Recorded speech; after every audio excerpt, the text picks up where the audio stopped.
No, it can't be. Barbara's hand flew to her mouth, but it was too late. The scream was out.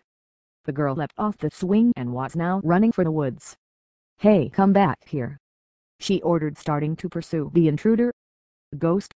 Then for a split second, the name came to her mind. Sally. Wait. But the girl had vanished. Starting across the backyard as fast as her legs could carry her, she passed the swing. Leaves crackled underfoot as naked branches clawed at her hair. She was sure that the redhead was just a little way in front. At least I get to find out the truth now. Doubling her pace, Barbara felt sure she was gaining on the intruder. But as she neared a small clearing in the trees, she knew that she was alone. The ghost or whoever it was had long gone. Great, just great, she panted, checking her heart rate. I was so blastedly close. I didn't imagine that. It was very reassuring to know that she hadn't imagined the whole thing. It was as real as she was. Bushes moved beside her. She turned into the movement. There was something there. She was sure of it. The feeling of dread washed all over her. But pressing forward, she moved aside low-hanging vines. Laying face down in the mud was a body. Its limbs were twisted at awkward angles. Its frizzy red hair was matted and soaked. Barbara shrieked out in terror. Not looking back, she ran for the house, not stopping till she cleared the tree line. The soft drizzle fell from the heavy gray sky, soaking her face and hair. Seeing Colin coming the other way, he seemed surprised to see her. "Hi there." He smiled. Barbara grabbed his arm, trying to sputter out the words. "Both. There's a body in. In. The woods. It's her." "There's a what?" "Who?" Colin pulled her hand off his arm and shook her hard by the shoulders. "Calm down. Now say that again, slowly this time." The shock was too much. It was hard searching for the words in amongst the fear, but at last she managed to say it. "There's a body in the woods back there. I think it's Sarah Winterfield's." "Who's that?" he persisted. "Blast you, Colin. There's no time for that now." She pulled away from his grasp. "Don't just stand there. Follow me." Not waiting for him to pursue, she headed right back towards the swing, trying to remember her route. Almost on instinct alone, Barbara reached the clearing. She looking around, trying to think back over the past moments. "Whereabouts was this body?" Colin asked as he came up behind her. "You do remember, don't you?" She bit her lip. "It's hot this way. I remember now." Leading the way through the trees, they came to the spot, but no body. "It was here, I'm sure of it." She was lying front down, and she saw Colin lean over a bush and pulled something over. "Here's your body, Barb. It was a dummy. Looks like someone dumped it out here. We'd better get you back to the house. You've had quite a scare." "But..." Her words trailed away. Barbara reluctantly followed her half-brother back towards the house. "It's a bit convenient that the dummy looked exactly like Sarah. This is just getting out of hand now. And where have I seen that dummy before?" Going through to the kitchen, she slumped down at the table as Colin poured her a glass of milk. "So what were you doing in the woods in the first place?" I can't tell you. You'd never believe me." She buried her face in her palms, feeling like crying out. "Why don't you try me?" After calming down a little, she started with Sarah's story, but not mentioning the threats to her.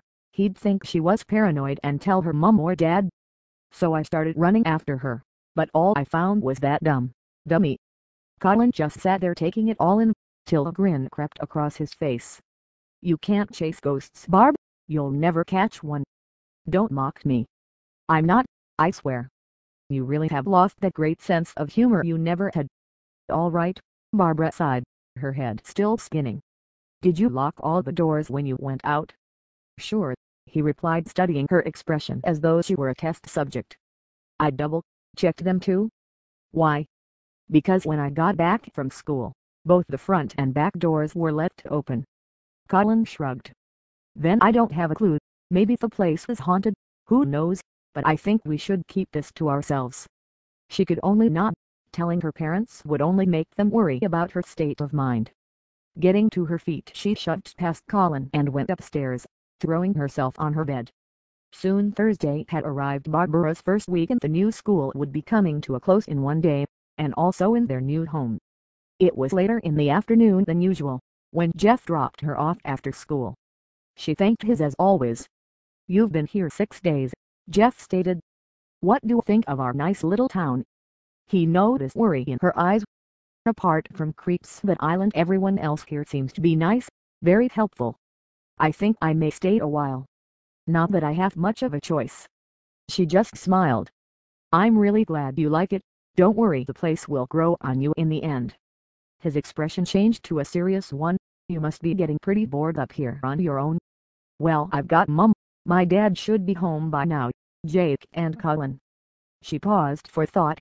"You're right, I am a little bored. It's kind of hard getting used to such a quiet place. How about I take you to Granderville? It's a bit bigger than Winterfield, and a few more things to do." "What like?" "There's a bowling alley there for a start, normal and fast food restaurants, etc. So what do you say, about 7? Barbara smiled. "I'd love to. It sounds a lot more tempting than spending it in there." She pointed at the house. "See you before school tomorrow." She patted the windshield as the car drove off. "This is so perfect, Barbara. I can't believe it. My first week here I get a date." Barbara paused when she saw Colin sat down in the front step. He had a glum look on his face. "What's up with you, college boy?" He looked up, a scowl on his face. "Your father's come home, and I have had enough of him." She budged him up a little to make room for her to sit down. "He's not that bad, Colin. I'm sure you'll make Mum much happier if you at least feel like part of the family." "Well, I'm not." "Okay." Colin got to his feet. "I won't be around here for long anyway, so there's no point in pretending anymore." He walked away towards the wood. Barbara really hated it when this happened. He had never really accepted anything, as if he liked being an outsider. Was he still mad at Mum because she remarried after his father's death? He must have really liked being the man of the house. But even after 18 years, people can sure hold grudges for a long time. She got to her feet, throwing her backpack over her shoulder, and went inside. The hall echoed with the sounds of laughter coming from the living room. "Sounds like Dad's trying to make this place seem like home." Dropping her bag to the floor, she slowly opened the door. Jake was stood in the middle of the room wearing a cap, with clapping hands on the top. Mr.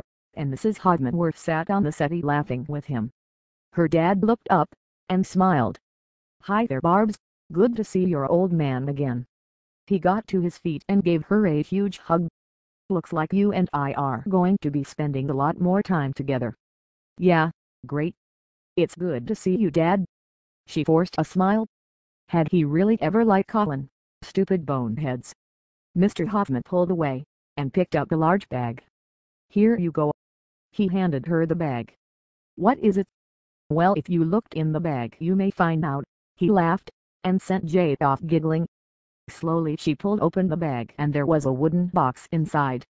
Pulling it out, she said, "That art studio I asked for." Barbara dropped the bag to the floor and sat down on an old wooden chair. She pulled it open. Her eyes panned over the many paints, pencils, brushes and pastels. "Thanks a lot, Dad." "You're quite welcome," her father replied proudly. "Maybe over the weekend you and I can sit out the back of the house and paint the view." But then she spotted a nice new leather briefcase. "Who's it for?" "Your father bought it for Colin, but he refused it," Barbara concluded her mother's sentence. "Can't believe you'll let him get away with that, Mum. Why doesn't he just grow up?" "Leave it where it is, dear," Mrs. Hoffman pleaded. "The day isn't going to be spoiled." "But, you heard your mother. This isn't for you to be worrying about." "What do you mean this doesn't concern?" Her words trailed off when she saw her Mum's face suddenly sadden. "I'll find a place for this in my room. For this." Slowly she backed out of the room feeling beaten. Colin didn't come back for tea, though Mrs. Hodgman was worried. What could they do? After all, he was 25 years old. She just kept on saying he had some thinking to do. A while later, when Mr. Hoffman had taken Jake out for a drive, Barbara found her mother sat in the kitchen, a pile of dishes in front of her. "Are you okay, Mum?" "I'm just resting," she insisted. "Would you mind giving me a hand out here? It's harder having to cater for 2 more." "Sure, Mum. Your wish is my command," her daughter joked good-naturedly. "I'll do a lot if you want." Just help would be fine. Mrs. Hoffman tried to smile. Well, there's no point in just sitting around. Mum, what is it with Colin? I mean, it's not as if you divorced his father. He died. Barbara, please, I don't. Well, I do, Mum. He can't keep treating us like this. He's being a complete jerk. He needs time, that's all. Mum, he's had 18 years to adapt. How much for time does he need, for goodness sake? Just then the back door opened. In stepped Colin. His blonde hair was damp from the drizzle. His deep eyes scoured the room. Where have you been? His mum demanded. We've been worried. For a walk? He looked at the floor. I'm sorry I stormed out like that.